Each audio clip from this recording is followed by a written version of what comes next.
শিলচরে আয়োজিত হল ছাত্র সংগঠন আকসার ৪২তম প্রতিষ্ঠা দিবস।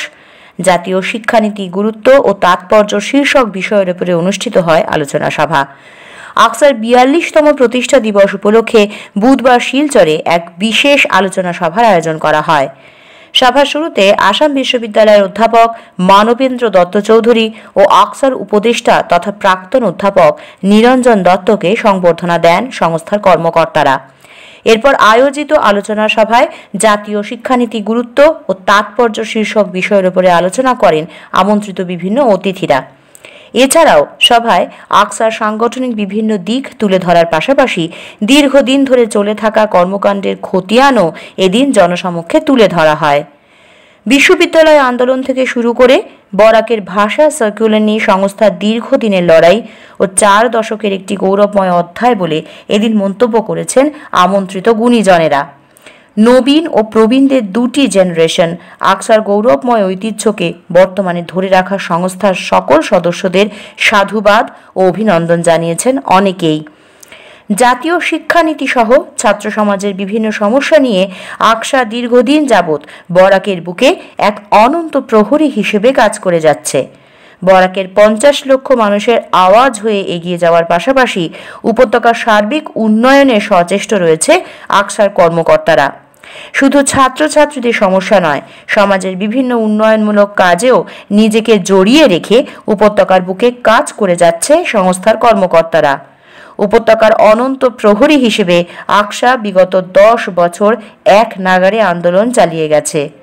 এদিকে জাতীয় শিক্ষানীতি গুরুত্ব ও তাৎপর্যের প্রসঙ্গ তুলে ধরার পাশাপাশি আকসা একটি দাবিপত্র জমা করলে উপত্যকার করিমগঞ্জ ও হাইলাকান্দি জেলায় আগামীতে CUET কেন্দ্র খোলার এদিন আশ্বাস দিয়েছেন আসাম বিশ্ববিদ্যালয়ের অধ্যাপক মানবেন্দ্র দত্ত চৌধুরী। ছাত্র সমাজের সমস্যা নিরসন ও বরাকের সার্বিক উন্নয়নে আকসা আগামীতে আরও দুর্বার গতিতে এগিয়ে যাবে বলে এদিন আশা প্রকাশ করেছেন অনেকেই। সভায় আকসার মুখ্য উপদেষ্টা রূপম নন্দী পুরকায়স্থ ও শঙ্কর দে সহ অন্যান্যরা উপস্থিত ছিলেন।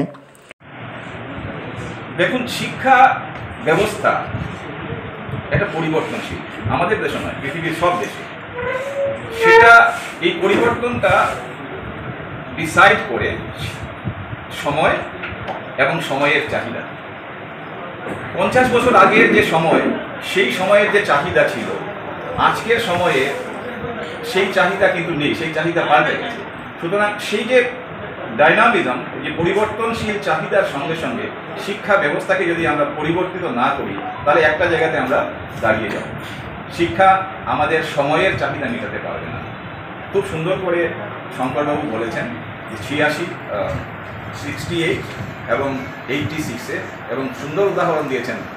একটা আপনারা যদি এখন দেখেন যে নবোদয় বিদ্যালয় থেকে কোন লেভেলের ছাত্রছাত্রীরা পড়াশোনা করেছে এবং কোথায় গিয়ে পৌঁছেছে, that is the greatest achievement of 1986 national education policy, যেটা আমাদের প্রয়াত প্রধানমন্ত্রী রাজীব গান্ধী করেছিলেন। তো এইভাবে পরিবর্তন আসবে, এই পরিবর্তনটাকে আমাদেরকে গ্রহণ করতে হবে। এবার পরিবর্তনের সুন্দর করে একটা উদাহরণ দিয়েছেন, পলিসি এবং কার্যক্রম। এই দুইটার মধ্যে যতক্ষণ খুব বেশি সামঞ্জস্য না হচ্ছে, একটু মাঝে মাঝে সমস্যা হয়ে যায়। ফলে আসাম বিশ্ববিদ্যালয়ে আমরা যখন আমার উপরে দায়িত্ব পড়েছিল যে সমস্ত কলেজে এবং বিশ্ববিদ্যালয়ে NEP ইমপ্লিমেন্ট করার জন্য, তখন আমরা সিরিজ অফ মিটিং করেছি। আমাদের যে কমিটি ছিল, এই কমিটিতে ২৬ জন এরকম সদস্য ছিলেন, কলেজের অধ্যক্ষরাও ছিলেন। বিভিন্ন জায়গায় বসে আমরা বিভিন্ন লেভেলে আলোচনা করেছি এবং একটা সিদ্ধান্তে আমরা উপনীত হয়েছি যে ন্যাশনাল এডুকেশন পলিসিটা হচ্ছে একটা মাত্র ৭ পাতার একটা report submitted by doctor Kasturi Rangan's committee, 60 pages only, very simple. তো প্রথম কন্ডিশন হচ্ছে এই যে ৭ পাতার একটা ছোট্ট বুকলেট, সেইটা পড়ে তার দর্শনটাকে আগে বুঝতে হবে। এই ৬০ পাতা দিয়ে তো সব কিছু বলা নেই, তার দর্শনটা কী সেটা বুঝতে হবে। ২ নম্বর হচ্ছে আমরা ডিসাইড করেছিলাম যে ইন ওয়ান গো আমরা NEP-তে জাম্প করছি না, আমরা NEP-তে যাব ফেজ ম্যানারে। তার কারণ NEP ইমপ্লিমেন্টেশনের সঙ্গে সঙ্গে সিস্টেমের চেঞ্জ দরকার আছে। আমি একটা উদাহরণ দিচ্ছি। NEP-র একটা প্রভিশন আছে যে কলেজে যখন পড়বে একটা ছাত্র, সে যদি ৪ নম্বর বছরে অনার্স উইথ রিসার্চ করে, তাহলে এবং সে যদি 75% মার্ক পায়, যদি সে ইচ্ছা করে, তাহলে সে সায়েন্সের ছাত্র যদি হয়, তাহলে সে এমএসসি স্কিপ করে ডাইরেক্টলি পিএইচডিতে অ্যাডমিশন নিতে পারবে। আমরা মানে খুব ইজিলি জোকিং করে ওটাকে দিয়েছি জাম্পিং সিচুয়েশন, অর্থাৎ ডিগ্রি থেকে জাম্প করে পিএইচডিতে চলে যাবে, ও পিজি করবে। এটা যদি আমি এখনই ইমপ্লিমেন্ট করে দিই তাহলে সমস্যা হয়ে যাবে। তার কারণ আমরা যদি আমাদের রাজ্য সরকারের অ্যাপয়েন্টমেন্ট কলেজগুলোতে যে শিক্ষক নিয়োগ হয় তার প্রণালীটা দেখি, তাহলে ওখানে ওই পিজির মার্কসটা একটা কোয়ালিফাইং মার্কস, এবং প্রত্যেকটা পরীক্ষার মার্কের একটা অংশ নিয়ে ওর মেরিট ক্যালকুলেট হয়। তো যে ছেলে বা মেয়ে ইউজি থেকে পিএইচডিতে জাম্প করেছে তার কোয়ালিফাইং মার্কস তো নেই। সুতরাং কী করতে হবে, ওটা হবে কখন, যখন এই যে সিস্টেমটা রাজ্য সরকারের এই সিস্টেমটা মডিফাই হবে। তো সিনক্রোনাইজেশনের দরকার আছে, অনেকগুলো সিস্টেমকে একসঙ্গে মেলানোর দরকার আছে।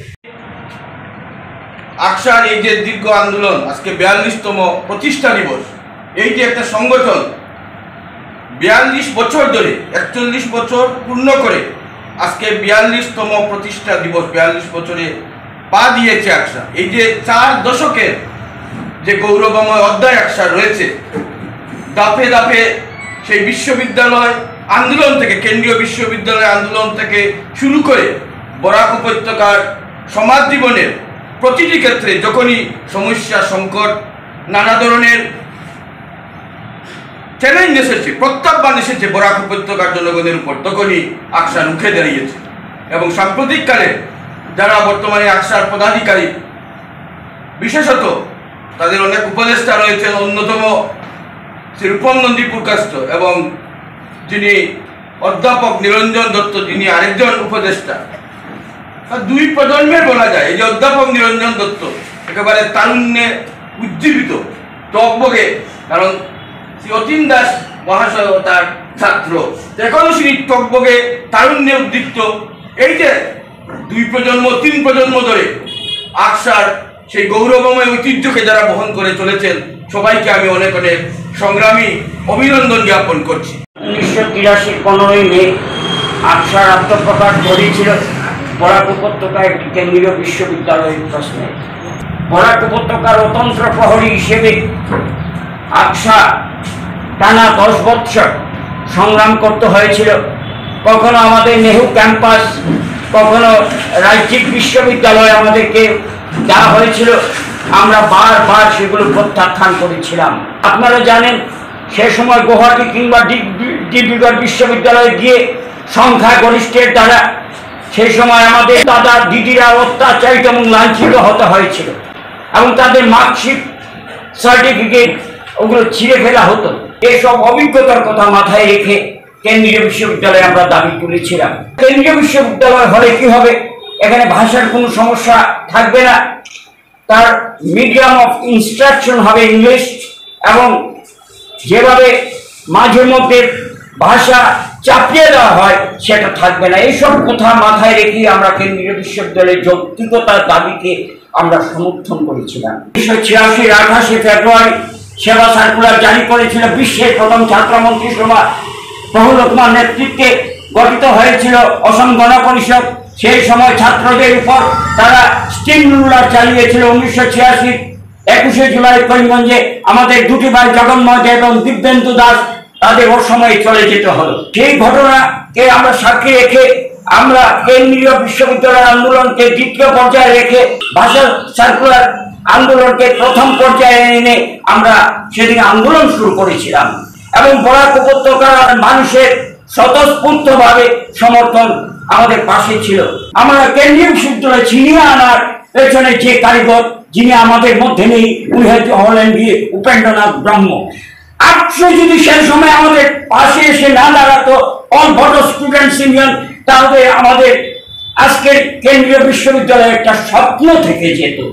হ্যাঁ, 1988 সালে ত্রিপুরা বিজয়ের পর সন্তোষ মোহন দেবকে যখন কেন্দ্রীয় মন্ত্রী প্রস্তাব করা হয়েছিল, উনি হ্যাঁ বলেছিলেন আমি কেন্দ্রীয় মন্ত্রীর চাইতে আগে আমি প্রথমে কেন্দ্রীয় বিশ্ববিদ্যালয়ে চাই। সেটা বলেছিলেন কখন বলেছিলেন? গণদাবি যখন এমন একটা পর্যায়ে গিয়ে উঠেছিল, যখন একটা ঠেলাওয়ালা রিক্সাওয়ালা থেকে আরম্ভ করে যখন সবাই কেন্দ্রীয় বিশ্ববিদ্যালয়ের ব্যাপারে রাস্তায় নেমেছিল, দিনের পর দিন বন্ধ হয়েছিল, অর্থাৎ আমরা সেই সময় কেন্দ্রীয় এবং রাজ্য সরকারকে আমার জানান দিতে পেরেছিলাম যে আমরা আমাদের দাবিতে অনড় থাকবো। তখন বাধ্য হয়ে রাজীব গান্ধী আমাদের দাবি প্রতি সমর্থন জানিয়েছিলেন। রাজ্যসভা এবং লোকসভায় বিল পাস হয়েছিল। Bureau report, NE8 news.